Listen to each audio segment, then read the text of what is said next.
Tony D and Little Joan in the background, and this is a screenwriter's rant on Sick, a pandemic horror movie from the. This is on Peacock. This is from the guys who did Scream and I think one other horror movie.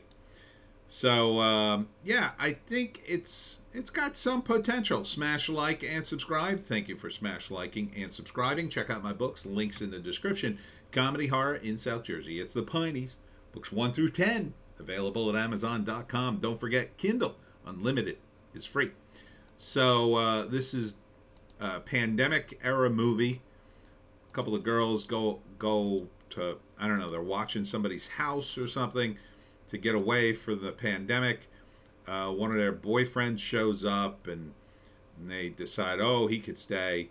And so it's got a lot of pandemic tropes. But then a killer shows up. So it's from Kevin Wilson, the writer of Scream, and the producer of Megan, which is another horror movie. So this isn't a bad setting for a horror movie. Because in a horror movie, you want people isolated, trapped, and the pandemic is a perfect setting for that. And here's a great scene, and this is why I kind of like this movie. This woman here is in a car, and the killer's coming, and the woman's begging for her to let her in the car, and she's putting on her mask, and then says, well, you have a mask, right? And she's like, are you kidding? Yeah, good. Good on you for making fun of those mask idiots. I was going to say something else, but I don't think I could say that on YouTube. Yeah, so Sick, because, you know, the killer is sick. It's the pandemic, and you know, in the beginning of the movie, they get to this fabulous house and say, wow, this is sick. So yeah, I think this could be a halfway decent slasher movie. But that being said, it is a slasher movie, so lower your expectations, I would say. And the guy who wrote Scream, I mean, you know, it's okay. I mean, look, the guy's making more money than me, but Scream is, to me, boring as F. But at least in the first one, yeah, he drilled down in the slasher movies and did like sort of a meta slasher movie that's become the slasher movie. And now they're going to make Scream in New York. This one, it seems like more of a challenge. They don't have a wacky mask for the killer, and so he's not super iconic. He's just, I guess he's just crazy. And that's unfortunately what a lot of slasher movies come down to, which I don't like. I wish there was more of a motivating factor in a movie like this. Why is a guy stalking these girls and killing them? I wish, you know, I'd like to see more of a motivating factor other than, hey, he's just crazy and he's just decided to kill people. Because unfortunately, murders happen every day in the world, and, you know, they're usually not great reasons. I mean, you look at the Idaho murders that just happened, right? So, you know, I'm sure they're going to do a movie kind of, sort of, not really based on him. But the pandemic aspect of this, yeah, that's about time. I would lean hard into that if I were these guys, and I hope they do. I would lean hard into the pandemic stuff and make fun of everybody who's super worried about that. And they even show a scene where the characters are wiping off their food, and like I remember doing during the pandemic, you know, they're spraying everything, hoping, oh God, I don't want to get COVID. So, you know, the comedic aspects of this, it's not really a comedic movie, but you have aspects of it. It could be pretty cathartic. It's a little soon, only because I think people are sick of the pandemic stuff, which is why I would lean hard into it.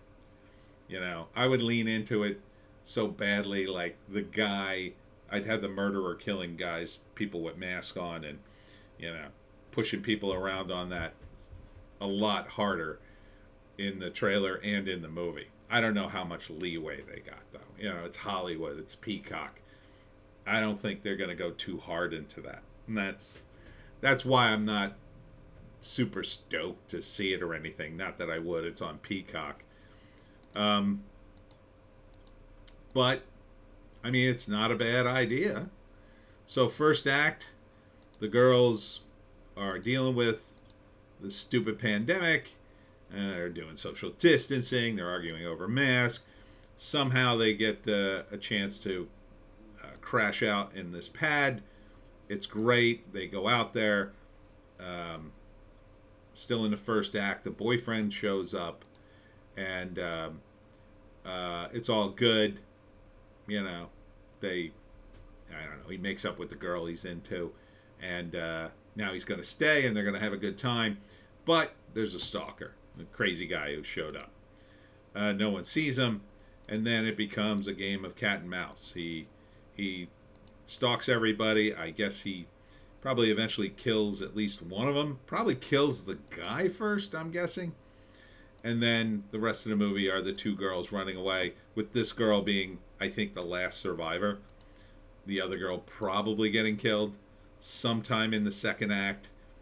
And of course, the third act would be the big turnaround where she turns the tables on the killer and kills him, or drops him off a cliff or something like that. It's a little like Scream. Yeah, in that the killer seems to be able to contact her over the phone. Yeah, I mean, I don't really get that. That's why it feels like a typical slasher movie. Oh, he's got all these powers and abilities, and yet he's a crazy murderer. Crazy murderers would just kill you. They're not interested in all this wind-up, I don't think. They're mentally ill, and they're out to kill you for their mentally ill reasons. You know. So this is all wind-up for the movie. This is all movie stuff. And if anything annoys me about slasher movies, it's stuff like that. You know?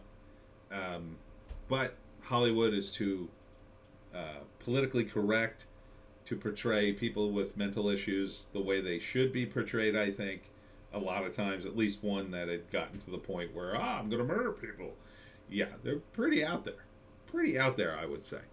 I don't think the guy who committed the Idaho murders is normal. Doesn't sound like he acted very normal when they finally put him in a jail cell, does it?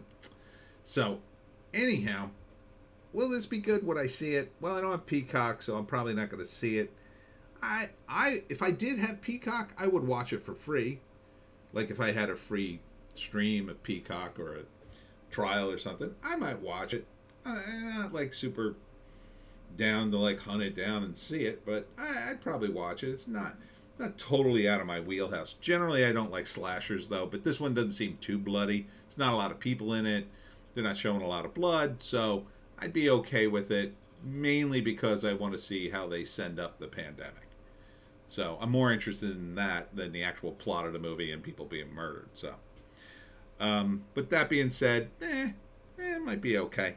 And that's it for me, Tony D and Little Joan. Check us out on Odysee, Bitchute, and Rumble for our more base takes. We got more base takes, baby. Not just these two videos, and all my technical problems have been cleared up, I think. So we'll see you in the next one.